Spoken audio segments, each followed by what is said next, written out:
É o seguinte, um fato muito estranho vem acontecendo em algumas denominações, em algumas igrejas evangélicas, que eu não quero entrar na questão da pregação e da fé do povo. É uma coisa que a gente respeita. Uma situação que deve ser dita é a respeito de algumas agressões que vêm ocorrendo e ocorrência que foi lavrada. Esta reportagem, telespectador, eu estou me baseando exatamente no que vai falar o Rafael. Rafael é pastor de uma igreja. Eu não vou citar nome e ele fica à disposição, porque nessa seara nós não vamos entrar. Mas a ocorrência em si chama a atenção porque houve violência. Rafael, o senhor é pastor de uma igreja? Sim, senhor. Sim. Qual que é a igreja? Que eu sou pastor ou que eu era? Não é mais pastor? Não, eles me tiraram agora, eu não sou mais pastor. Não. O que era a igreja? Era a Igreja Mundial do Poder de Deus. Por que você fala que era pastor? Era porque eles me tiraram devido a uma calúnia, né? Teve um pastor que ele inventou uma história, né? Disse que eu tive relação com outro pastor e eles me tiraram, acreditaram nessa história e preferiram me tirar. Olha, o Rafael Alves Ferreira tem 31 anos de idade. Você acaba de fazer um BO, que é um boletim de ocorrência. Nós temos aqui o boletim em mãos, datado do dia 11/12, às 4h12 da tarde, onde crimes contra a pessoa, injúria. Os dados estão aqui, a Igreja Mundial, foi o local do fato. 00:30 foi? 00:30. 00:30, dormindo. Ele chegou, eu dormindo. Ele quem chegou? Pastor Jademir. Chegou e me deu um soco no meio do peito. Pastor o quê? Pastor Jademir. Todo mundo conhece ele, direto aparece na televisão. Direto, todo mundo conhece. Era braço direito do bispo, de confiança. Ele teve que ser afastado desse cargo direito, tipo, entendeu? Braço direito do bispo. E jogado lá para uma igreja lá no CPA, justamente porque ele me agrediu. O bispo reconheceu isso nele, essa falha nele. Bom, o senhor dizia que estava dormindo na hora. Estava dormindo.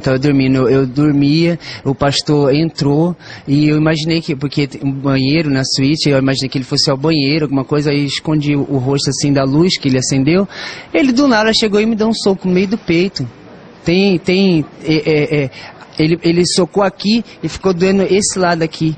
A noite inteira e o outro dia inteiro. Me deu um soco, depois que ele me deu um soco, eu levantei da cama, que eu estava deitado, dormindo. Me deu um soco no meio do peito. Levantei da cama, aí ele me pressionou na parede. Me pressionou na parede, ele veio e deu um tapão aqui, ó, do lado aqui na fonte.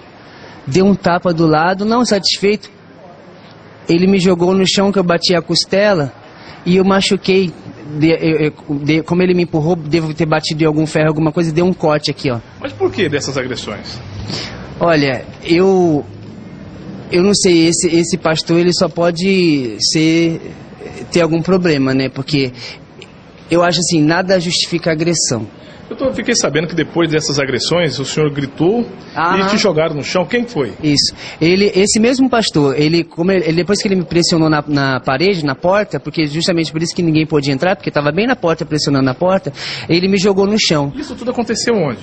Dentro da Igreja Mundial, domingo à noite. Toda essa agressão? Toda a agressão. Na igreja? Isso, é lá porque eu, sendo pastor da Igreja Mundial, dormia lá, né? Todo mundo me conhece, me vê na televisão, fazendo uma chamadinha. Você é jovem, 99 anos, eu tomava conta do grupo jovem do Mato Grosso inteiro. Todo mundo me conhece. Certo. Sabe que eu sou pastor lá. E também conhece o pastor Jademir. Então, o que o pessoal não sabe, por isso que eu vim aqui no CISC e tô dando esse testemunho, é que esse pastor Jademir me agrediu.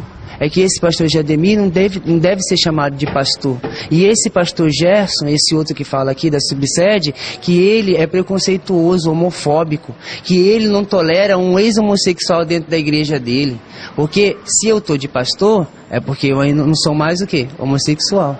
Então, a direção da igreja confiou em mim, né, que eu não sou mais homossexual. Agora vem esse pastor e ele acredita, tanto é que ele levantou calúnia, está na ocorrência, que eu ainda tenho a prática. Por isso que ele falou aí. E a igreja me afastou, o motivo da igreja me afastar foi justamente esse. Por quê? Porque o pastor Gerson chegou na direção do bispo e falou que eu tive relação com outra pessoa, tem testemunha, a pessoa mesmo me contou. E essa pessoa que me contou também era pastor lá na Várzea Grande, na subsede. Certo. Agora, o pastor, é bispo que fala, o Sidney, é bispo? É, bispo que chama. Qual que é o posicionamento dele mediante isso tudo? O que foi na igreja que aconteceu? Ele fez o quê? Como eu sofri agressão 00:30 no domingo, ele pegou os pastores que estavam lá, que viram essa, né, não sei nem como chamar, né? Que um pastor agredia alguém, né? Aí eles pegaram e me levaram pra dentro, lá pra casa do bispo. Ligaram pro bispo e falaram: ó, bispo, o Jademir bateu no Rafael, bispo. A gente tá levando o Rafael aí agora pra você ver a situação dele. Porque eu tava todo inchado, agora eu tô bonitinho, mas agora eu tava todo machucado. Todo inchadão aqui, tudo machucado. Não conseguia nem mexer por causa da costela, o osso doendo. Vocês chegaram a falar em algum momento, se você viesse registrar a ocorrência, poderia prejudicar o nome da igreja, da instituição? O bispo proibiu, falou: Rafael, não faz ocorrência. Não foi porque eu falei: ó, bispo, eu vou lá na delegacia, vou fazer ocorrência, entendeu? Eu vou levar esse caso à frente porque o pastor me bateu, isso aí não se faz com ninguém. Aí o bispo falou: não, você não vai fazer isso, eu vou tomar as devidas providências. Tanto é que ele fez o quê? Ele chegou e afastou o pastor era braço direito dele, jogou o pastor lá pro CPA 2, né? Que é um castigo isso, né? É como se fosse um castigo, jogou o pastor numa igrejinha. O pastor que tinha, né, altas horas de programa, aí agora ficou só com umas 2 horas de programa, é um castigo para ele. Isso foi o que o bispo falou que ia fazer. Só que acontece assim: depois disso, esse pastor Gerson, ele levou, esse até então eu perdoei, eu esqueci, eu deixei passar. E continuei como pastor na igreja. Continuei como, não teve problema algum. O que acontece foi que esse pastor Gerson levou ao conhecimento do bispo que ainda tinha uma prática homossexual e foi afastado da igreja. Aí, por isso que hoje, sexta-feira, eu estou aqui. O senhor foi afastado por isso do quadro? Fui afastado da igreja por isso. Agora, o senhor acredita que foi afastado por conta de uma situação de preconceito? De preconceito, com certeza. Porque o pastor que prega, né, que é o amor, né, que é o perdão, né, ele simplesmente, ele fala, ele levanta uma calúnia, que eu fui homossexual, não sou mais. Aí ele vai e fala que eu tive uma relação sexual com o ex-pastor lá, o pastor de Várzea Grande. E esse próprio pastor de Várzea Grande, que também foi afastado, que me contou, porque eu jamais saberia. Por isso que eu vim fazer ocorrência, devido à agressão e devido a essa calúnia. Porque... Qual a situação de Ibama que eles falam, brinco? O do Ibama foi que o pastor me bateu no domingo. Na segunda-feira, à noite, esse pastor Jademir, ele chegou lá nos estúdios da TV Mundial, aí falou assim: bispo, comentou com o bispo: bispo, o Ibama foi lá na minha igreja, me visitou lá na minha igreja, queria me prender. É mesmo? É por quê? Porque eu bati num viado. Bom, você está dizendo aqui, no boletim de ocorrências, daqui, ó, Jesus, a vítima também alega, a vítima aqui é o Rafael, que o bispo Sidney Furlan também o chamava de homossexual e travesti. O responsável, ele assina esse documento, o comunicante assina esse documento. É isso mesmo? O bispo chegou a falar isso para o senhor? Não. Ele não falou explicitamente, mas ele sempre brincou internamente com os pastores. O bispo falou explicitamente, entendeu? Brincou, debochou várias vezes, entendeu? Várias vezes. De mim. Quando eu chegava ou quando eu saía do lugar, da sala.